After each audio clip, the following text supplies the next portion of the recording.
نبی کریم صلی اللہ علیہ وآلہ وسلم کا قرآن کے بعد دوسرا سب سے بڑا معجزہ جو انہیں اللہ کا سچا اور آخری رسول دنیا کو ثابت کرنے کے لیے اتارا گیا وہ سفر معراج تھا۔ جب آپ مکہ سے بیت المقدس اور پھر 7 آسمانوں پر تشریف لے گئے، جنت اور جہنم اور اللہ کی قدرت کا مشاہدہ کیا، اور یہ سفر معراج آپ نے جس سواری پر کیا اس کا نام تھا براق۔ جب آپ صلی اللہ علیہ وآلہ وسلم نے سفر معراج کے معجزے اور اپنے آسمانی سفر کا اعلان کیا تو مکہ کے کافروں اور منافقوں کو مذاق اڑانے کا ایک اور موقع ہاتھ آ گیا کہ کئی مہینوں کی مسافت پر موجود شہر یروشلم کے اندر محمد صلی اللہ علیہ وآلہ وسلم پہنچ کر اور آسمان کی سیر کر کے واپس بھی آ گئے، اور وہ بھی ایک رات کے اندر، اور وہ بھی براق جیسی ایک سواری پر جس کے بارے میں نہ تو ہم نے زندگی میں کبھی سنا اور نہ کبھی دیکھا، اور یہ سلسلہ آج تک جاری ہے، کیونکہ غیر مسلم آج بھی نبی کریم صلی اللہ علیہ وآلہ وسلم کی اس جنتی سواری براق کو لے کر مذاق بناتے نظر آتے ہیں، اور کوئی کہتا ہے کہ یہ اڑنے والی گھوڑی تھی، یا کوئی اسے محمد صلی اللہ علیہ وآلہ وسلم کا راکٹ کہتا ہے، اور کوئی اسے اسپیس شپ۔ اس کے علاوہ نہ جانے کیا کیا بکواسیات اس براق کے بارے میں مشہور ہیں، اور اس طرح کے اعتراض کرنے والے زیادہ تر لوگ یا تو ملحد ہیں یا پھر ایتھیسٹ، جو خود کو سائنس کا بہت بڑا چیمپئن کہتے ہیں، اور اسی سائنس کو بنیاد بنا کر اس کا مذاق بھی اڑاتے ہیں۔ لہٰذا اس ویڈیو کے اندر میں نے ایسے گدھوں کو سائنسی طور پر جواب دینے کی کوشش کی ہے تاکہ جیسا منہ ہو ویسی چپیٹ پڑے۔ سب سے پہلے یہ جان لیں کہ اس براق کے بارے میں جو باتیں بھی غیر مسلم کرتے ہیں وہ سب کی سب کہاں سے لی گئی ہیں۔ ظاہر ہے کہ اس کا سورس حدیث کی کتابیں ہونی چاہیے، اور وہ بھی حدیث کی مستند ترین کتابیں۔ صحیح مسلم اور صحیح بخاری کے اندر 2 جگہ پر یعنی کل 4 جگہ پر اس براق کا ذکر موجود ہے، جس کے ریفرنسز آپ کے سامنے ہیں۔ ان چاروں حدیثوں کے اندر یہ بات واضح طور پر جاننے کو ملتی ہے کہ اس جانور کا نام یا سواری کا نام براق تھا، جو برق یا بجلی کی جمع ہے۔ اس کا سائز گھوڑے سے تھوڑا چھوٹا اور گدھے سے تھوڑا بڑا تھا۔ اس کا قدم اتنا بڑا تھا یا اس کی سپیڈ اتنی زیادہ تھی کہ جہاں تک اس کی نظر جاتی، لیکن یہاں پر گدھے اور گھوڑے کے الفاظ صرف اس سواری کا سائز بتانے کے لیے استعمال کیے گئے ہیں، یہ نہیں بتایا گیا کہ ان دونوں جانوروں میں سے وہ کوئی ایک جانور تھا۔ آج انسان زمین پر جانوروں کی تقریباً 20 لاکھ کے قریب سپیشیز کے بارے میں جانتے ہیں، لیکن دراصل ان کی تعداد کروڑوں میں ہے جن کے بارے میں انسان کچھ نہیں جانتے۔ وہ سمندر کی گہرائیوں میں، آسمانوں کی اونچائی میں اور زمین کی گہرائیوں میں ہر جگہ پر موجود ہیں، لیکن انسانوں نے انہیں آج تک کبھی دیکھا نہیں اور نہ ہی ان کے بارے میں جانتے ہیں۔ لہٰذا ہر انسان اس جنتی سواری یا براق کو سمجھنے کا دعویٰ کیسے کر سکتا ہے جسے اس نے اب تک کبھی دیکھا ہی نہیں۔ اس دور میں کیونکہ کسی چیز کا سائز بتانے کے لیے میٹر یا سینٹی میٹر کا پیمانہ موجود نہیں تھا، اسی لیے اگر کسی چیز کا سائز بتانا مقصود ہوتا تو کسی دوسری چیز کا حوالہ دے کر ہی بتایا جاتا۔ اور دوسری سب سے اہم بات کہ احادیث مبارکہ کے اندر کہیں پر بھی اس جانور کے پروں کا کوئی ذکر سرے سے موجود ہی نہیں ہے کہ اس کے کوئی پر بھی تھے۔ اس لیے جب بھی کوئی جاہل شخص آپ سے اس طرح کی بات کرے تو اس سے اسلامی تاریخ یا حدیث کا ریفرنس ضرور مانگ لیں، دودھ کا دودھ اور پانی کا پانی ہو جائے گا۔ کیونکہ لاجیکل بات یہ ہے کہ زمین کے 100 کلومیٹر اوپر یا اس کی ٹروپوسفیئر کے بعد سپیس یا خلا شروع ہو جاتی ہے جہاں پر ہوا موجود ہی نہیں ہے۔ کیونکہ سپیس میں تو کوئی ہوا ہے ہی نہیں، تو ان پروں کا کیا فائدہ؟ بنا ہوا کے یہ پر کس کام کے ہیں؟ دراصل یہ چیزیں ہندو روایتوں کے اندر شامل ہیں جہاں پر ان کے دیوتاؤں اور خداؤں کے پر موجود ہیں جن سے وہ اڑتے ہیں، اور ان باتوں کو خود سے گھڑ کر ان لوگوں نے براق کی خصوصیات کے اندر شامل کر لیا۔ انہی لوگوں نے ایک نئی چیز یہ بھی شامل کی کہ اس براق کا چہرہ ایک عورت کے جیسا تھا، جبکہ حدیث مبارکہ کے اندر واضح طور پر اس کا کوئی ذکر موجود نہیں کہ اس کا چہرہ کیسا تھا، انسان جیسا تھا یا کسی جانور جیسا۔ دوسری بات کامن سینس یہ کہتی ہے کہ اگر وہ کوئی جانور تھا تو اس کا چہرہ انسانوں کے جیسا کیسے ہو سکتا ہے؟ پھر تو اسے انسان ہونا چاہیے تھا۔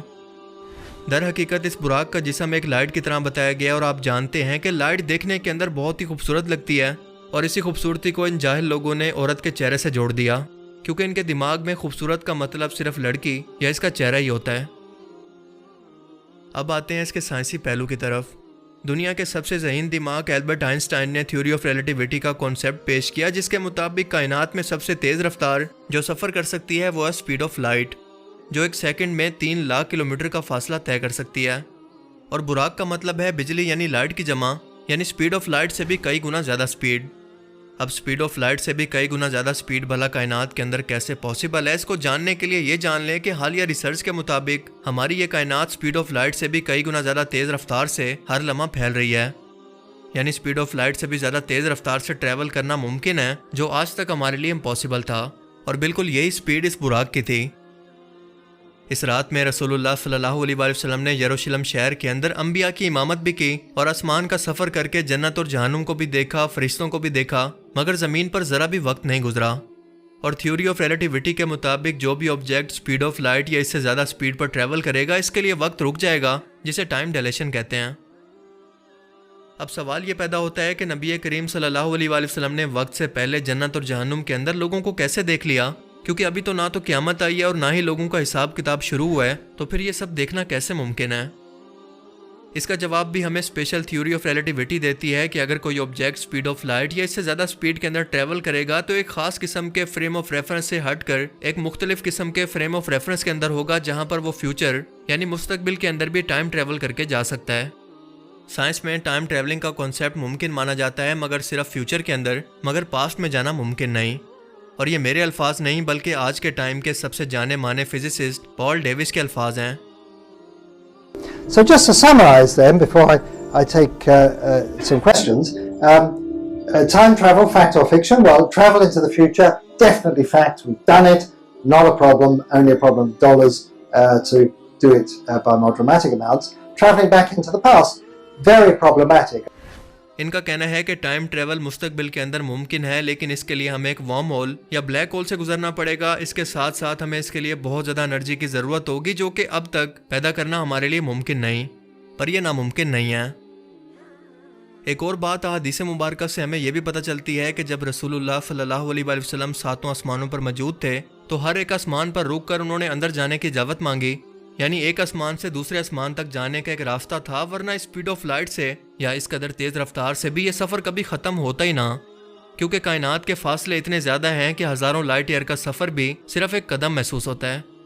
اس لیے ورم ہول یا بلیک ہول کائنات کے دو حصوں کو جوڑ کر وقت کے سفر کو ختم کر کے آپ کو فوراً سے اس جگہ پر پہنچا سکتے ہیں جہاں پر آپ جانا چاہتے ہیں۔ اس کے ایک حصے میں داخل ہو کر آپ اس کے دوسرے حصے سے فوراً سے نکل سکتے ہیں بنا کوئی ٹائم گوائے۔